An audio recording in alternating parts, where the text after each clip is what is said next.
کیا کام کرنا ہے بھائی؟ اور تبھی 20 رکعتیں ہیں، 8 رکعتیں بولو نہیں. حضرت عمر سے 2 روایتیں، ایک 8 والی اور ایک 20 والی، کہ حضرت عمر نے کتنی دیکھو نبی صلی اللہ علیہ وسلم نے تراویح کی کتنی رکعتیں پڑھی ہیں، کوئی بے غبار حدیث میں ہمیں اس کا تذکرہ نہیں ملتا. بس اتنا ہے کہ بس 3 دن پڑھی ہے بس یہاں پہ رک بس. جائیے، یہاں پہ رک دیں. دیکھیں انہوں نے کہا ہے کہ اللہ کے نبی صلی اللہ علیہ وسلم نے کتنی رکعت پڑھی ہیں کسی حدیث میں نہیں ملتا ہے، یا انہوں نے ایک لفظ کہا ہے بے غبار، بے غبار حدیث میں نہیں ملتا ہے. اب یہ بھاری بھرکم الفاظ بول کے پتہ نہیں کیا ثابت کرنا چاہتے ہیں. کھل کے کہیے نا، کھل کے کہیے. بے غبار سے کیا مطلب ہے؟ مطلب ایسا لفظ بول کے کنفیوز کر رہے ہیں پبلک کو کہ آپ کہہ رہے ہیں کہ کسی بھی بے غبار حدیث میں نہیں ملتا. مطلب حدیث میں ملتا ہے لیکن آپ کی نظر میں بے غبار ہے. وہ آپ کہنا کیا چاہتے ہو؟ اس کو کھول کے بتاؤ نا. مطلب کتنی چالاکی سے، ہوشیاری سے آپ نے بیوقوف بنا دیا پبلک کو. بے غبار حدیث میں نہیں ملتا ہے. آپ یہ کہتے کہ صحیح حدیث میں نہیں ملتا ہے. اگر اس طرح بولتے تو شاید کوئی بولتا ہے کہ بھئی حدیث تو ہے لیکن ان کی نظر میں صحیح نہیں. تو حقیقت یہ ہے کہ اللہ کے نبی صلی اللہ علیہ وسلم نے کتنی رکعت پڑھی ہیں، یہ 2 کتابوں میں، یہ روایت 2 کتابوں میں موجود ہے، بلکہ اور بھی کتابوں موجود ہے. 2 اہم کتابیں ہیں. اس میں ایک کتاب کون سی ہے؟ صحیح ابن خزیمہ، اور دوسری کتاب صحیح ابن حبان. صحیح ابن خزیمہ، صحیح ابن حبان، یہ حضرت فرما رہے ہیں کہ بے غبار حدیث میں نہیں ملتا. اور یہ 2 حدیث کی کتاب ایسی ہیں جن کے مصنفین نے کتاب کا نام ہی رکھا ہے صحیح. یعنی کم سے کم ان 2 محدثین کی نظر میں تو حدیث صحیح ہے. مفتی طارق مسعود صاحب مانے نہ مانے ان کا مسئلہ ہے. یہ بار بار کہتے رہتے نا کہ آج کے لوگوں کی رائے مت دیکھو، جو پرانے علماء ہیں ان کی کیا رائے. تو ان کی رائے کیا ہے؟ امام ابن خزیمہ رحمہ اللہ کی تحقیق ہے، حدیث صحیح ہے. اب میں عوام سے کہنا چاہوں گا کہ امام ابن خزیمہ کی تحقیق آپ لیں گے یا مفتی صاحب کی تحقیق لیں گے؟ ایسے امام ابن حبان رحمہ اللہ وہ کہتے ہیں یہ حدیث صحیح ہے. اب امام ابن حبان رحمہ اللہ کی تحقیق لیں گے یا ان کی تحقیق لیں گے؟ باقی یہ دونوں روایات کی ڈیٹیل دیکھنا ہو، تفصیل دیکھنا ہو، اس کے الفاظ، اس کا ترجمہ، اس کے راویوں کی پوری بحث، تو جو میری کتاب ہے مسنون رکعت تراویح، اس میں جا کے آپ پوری تفصیل دیکھ سکتے ہیں. بہرحال میں یہاں یہ بتانا چاہتا ہوں کہ مفتی طارق مسعود صاحب نے جو یہ کہنے کی کوشش کی ہے کہ اللہ کے نبی صلی اللہ علیہ وسلم نے کتنی رکعت پڑھی تھی، یہ کسی حدیث میں نہیں آئی، یہ 2 حدیثوں میں آیا ہوا ہے، 2 کتابوں میں موجود ہے. دونوں کتابیں صحیح کے نام سے مؤلفین نے لکھی ہیں. اس میں 8 رکعت کا باقاعدہ ذکر ہے. اس لیے یہ تاثر دینا کہ کسی بھی حدیث میں، یعنی کسی بے غبار حدیث میں نہیں. ارے غبار آپ کی نظر میں ہو سکتا ہے مفتی صاحب، آپ کی نظر میں غبار ہو سکتا ہے. امام ابن خزیمہ رحمہ اللہ کی نظر میں کوئی غبار نہیں اس حدیث پر. امام ابن حبان رحمہ اللہ کی نظر میں کوئی غبار نہیں اس حدیث پر. اس لیے یہ روایت صحیح ہے، بے غبار ہے، بے داغ ہے. محدثین نے صحیح قرار دیا. اس کے راویوں پر بعد کے لوگوں نے جو بھی کچھ جرح کرنے کی کوشش کی ہے، سب کا جواب علماء اہل حدیث نے بار بار دے دیا ہے. اس لیے اس طرح سے گول مول بات نہیں کرنا چاہیے. آپ کو کھل کے کہنا چاہیے کہ ہاں نبی سے ثابت، نبی سے حدیث موجود ہے لیکن آپ کی تحقیق میں صحیح نہیں ہے، ائمہ کی تحقیق میں صحیح ہے. آگے بڑھتے ہیں.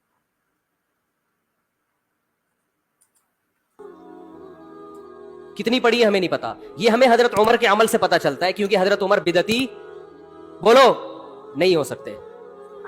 بس کیونکہ انہوں نے جب جماعت کہتے ہیں کہ اللہ کے نبی صلی اللہ علیہ وسلم نے کتنی پڑھی، یہ حدیث سے نہیں پتا چلتا، یہ حضرت عمر رضی اللہ تعالیٰ عنہ کے عمل سے پتا چلتا ہے. حالانکہ میں آپ کو بتا چکا کہ 2 حدیث موجود ہے لیکن مفتی صاحب اس کو گول کر رہے ہیں، اس کی وضاحت نہیں کر رہے ہیں اور لے جا رہے ہیں عمر ابن الخطاب رضی اللہ تعالیٰ عنہ کی طرف. حالانکہ سے 20 رکعتیں پڑھائی ہیں. خود عمر ابن الخطاب رضی اللہ تعالیٰ عنہ سے بھی جو ثابت ہے، ابھی مفتی صاحب اس کا تذکرہ کر رہے ہیں، ہم اس کی وضاحت کریں گے، وہ بھی صرف وتر سمیت 11 رکعت، یعنی 8 رکعت ہے اور وتر سمیت 11 رکعت ہے. 20 رکعت عمر ابن الخطاب رضی اللہ تعالیٰ عنہ سے ثابت نہیں ہے. اب مفتی صاحب اس کے بارے میں کچھ تبصرہ کریں، دیکھتے ہیں اس کو. حضرت عمر نے، تو اس کا مطلب نبی نے ان 3 دن میں کتنی پڑھی تھی؟ اور ایک ضعیف روایت میں اس کا تذکرہ بھی ہے کہ نبی نے 20 رکعتیں پڑھی ہیں. تو ضعیف روایت کی تائید جب حضرت عمر رک جائیے. ہاں اب دیکھیے خود اعتراف کر رہے ہیں کہ ضعیف روایت میں تذکرہ ہے کہ کتنی پڑھا تھا، اور صحیح روایت آپ کو نظر نہیں آ رہی. صحیح ابن خزیمہ کی صحیح روایات میں ہے کہ آپ نے 8 پڑھی تھی. صحیح ابن حبان رحمہ اللہ، صحیح ابن حبان کی روایت میں ہے کہ آپ نے 8 پڑھی تھی. جو صحیح روایات ہیں ان کو آپ ادھر ادھر کر کے اس کا نام نہ لے کے آپ کہہ رہے ہیں ضعیف روایت میں. ضعیف روایت تو اسی کیا لینا ہے، جب صحیح روایت موجود ہے تو ضعیف، اور ضعیف روایت ہے نہیں جو 20 رکعت تراویح، جو 20 رکعت کے نام سے جو روایتیں ملتی وہ ضعیف نہیں، وہ من گڑت ہے، فیبریکیٹڈ ہے، اس میں جھوٹے روات ہیں، کذاب روات ہے. آپ اس کو ضعیف کیا ہلکا کر رہے ہیں؟ وہ ضعیف نہیں، وہ جھوٹ. بہرحال ضعیف ہو تو بھی اس کی کوئی حیثیت نہیں صحیح احادیث کی روشنی میں، لیکن وہ ضعیف بھی نہیں، وہ جھوٹی روایت ہے، من گڑت روایت ہے. جی آگے بڑھیں. کیونکہ جو راوی حضرت عمر سے 8 بیان کر رہا ہے وہی کتنی بھی بیان کر رہا ہے؟ 20 بیان کر رہا ہے. اور جب ہم صحابہ کے دور میں دیکھتے ہیں تو ہمیں سب جگہ 20 نظر آ رہی ہیں, 8 کہیں بھی نظر نہیں آ رہی. تو یہ کیسے ممکن ہے کہ حضرت عمر نے 8 شروع کی ہوں اور کوفہ, بصرہ, دمشق, شام, مصر سب جگہ 20 ہو رہی ہوں؟ اس سے پتہ چلتا. ایک منٹ دیکھیے, مفتی صاحب کہہ رہے ہیں کہ عمر رضی اللہ تعالیٰ عنہ نے 20 رکعت جو ہے جاری کرائی تھی, یعنی 20 رکعت کا دعویٰ کر رہے ہیں, لیکن ایسی کوئی صحیح روایت موجود نہیں. صحیح روایت جو موطا کی روایت ہے اس میں تو 8 رکعت ذکر ہے, یعنی تراویح سمیت 11 رکعت ذکر ہے, 8 کا ذکر نہیں, 20 کا ذکر نہیں. اور یہ جو مفتی صاحب کہہ رہے ہیں نا کہ مصر میں, یمن میں, شام میں, یہاں ہر جگہ جو ہے 20 ہو رہی تھی, یہ کہاں لکھا ہوا ہے کہ 20 ہو رہی تھی؟ یہ آپ کے پاس کون سی دلیل موجود ہے؟ یعنی کس حوالے کی بنیاد پر آپ یہ کہہ رہے ہیں کہ 20 رکعت ہر جگہ ہو رہی تھی صرف؟ اور آپ کا کہنے کا مطلب یہ ہے کہ جب پورے عالم اسلام میں 20 رکعت ہو رہی ہے, اب یہ منطق ان کی دیکھیے, پورے عالم اسلام میں 20 رکعت ہو رہی ہے تو عمر ابن الخطاب رضی اللہ تعالیٰ عنہ 11 رکعت کیسے کر دیں گے؟ یہ ان کا کہنا ہے. لیکن سوال یہ کہ یہ جس مقدمے پر اپنی, جس بنیاد پر اپنی عمارت کھڑی کر رہے ہیں اس کو کون ثابت کرے گا بھائی؟ یہ تو آپ کا دعویٰ ہے نا, یہ تو آپ کا دعویٰ ہے کہ پورے عالم اسلام میں 20 ہو رہی تھی, لیکن ہے کہاں یہاں پہ؟ یعنی کوئی سر پہ بے گئے سر پیر کے آپ ایک دعویٰ کر کے عوام کے سامنے یہ تعصب دے رہے ہیں کہ ایسا لگ رہا ہے کہ پوری روایت بھری پڑی ہے, حالانکہ اللہ کے نبی صلی اللہ علیہ وسلم کے دور میں ایک بھی صحیح روایت موجود نہیں کہ 20 رکعت پڑی گی. صحابہ رضی اللہ تعالی عنہم میں سے کسی ایک بھی صحابی سے ثابت نہیں ہے کہ 20 رکعت تراویح پڑی گی. اور جب عمر ابن الخطاب رضی اللہ تعالی عنہ نے جو ہے جب عمر ابن الخطاب رضی اللہ تعالیٰ نے 11 رکعت موطا کی روایت کے مطابق 11 رکعت کا حکم دیا پڑھنے کے لیے, تو اس وقت جب وہاں پہ 11 رکعت ہو رہی تھی مسجد نبوی میں, تو اس کے علاوہ عالم اسلام میں کہیں 20 رکعت ہو رہی ہو, اس چیز کا ثبوت دینا مفتی صاحب کی ذمہ داری ہے. ورنہ یہ تو صرف دعویٰ ہے, یہ تو صرف دعویٰ ہے کہ ہر جگہ 20 ہو رہی ہے, تو یہ 8 کیسے ہو سکتا ہے؟ ارے 20 کہاں ہو رہی ہے؟ آپ کوئی ایک تو حوالہ بتائیں کہ 20 ہو رہی ہے. آپ ہو سکتا ہے آپ کہیں کہ باقی جگہوں پہ 8 ہو رہی ہے, بتاؤ. ارے بھائی باقی جگہوں پہ 20 ہو رہی ہے, آپ بتائیے.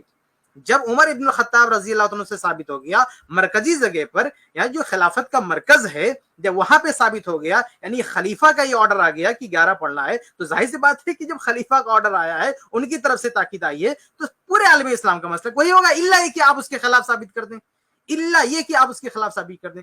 تو عمر ابن الخطاب رضی اللہ تعالیٰ عنہ نے جو 11 رکعت تراویح کا حکم دیا, صحابہ کرام نے پڑھا, اس کے برخلاف کسی ایک بھی صحابی کا اسٹیٹمنٹ نہیں ہے, کسی ایک بھی صحابی کی کوئی صراحت نہیں ہے کہ اس کے خلاف کسی نے پڑھی ہو, یا کسی نے کوئی اعتراض کیا ہو, کسی نے کوئی نقد کیا ہو. اس طرح کی صورتحال پر آپ لوگ اجماع کا دعویٰ کرتے ہیں کہ اجماع ہے, تو حقیقت یہ ہے کہ عمر ابن الخطاب رضی اللہ تعالیٰ نے جو تعداد منتخب کی 11 رکعت, اس تعداد کے برخلاف کسی ایک صحابی نے کوئی لفظ نہیں کہا, اور نہ اس کے برخلاف کسی ایک صحابی کا کوئی عمل کسی صحیح روایت سے ملتا ہے.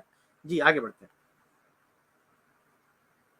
کہ حضرت عمر سے جو 20 والی روایت ہے وہ صحیح ہے, 8 والی صحیح نہیں ہے. اور اس کی سب سے بڑی دلیل یہ ہے کہ موطا امام مالک میں ہے 8 رکعتوں والی, جو امام مالک نے نقل کی ہے, لیکن امام مالک خود 8 کا فتویٰ نہیں, وہ خود 20 سے زیادہ کے قائل ہیں, وہ تو 20 کے بھی نہیں 36 کے قائل ہیں. رکتے ہیں یہاں پہ. یہ فرماتے ہیں, کہتے ہیں کہ جو 8 رکعت والی روایت ہے موطا میں, کہتے ہیں کہ اس کے ضعیف ہونے کی دلیل کیا ہے؟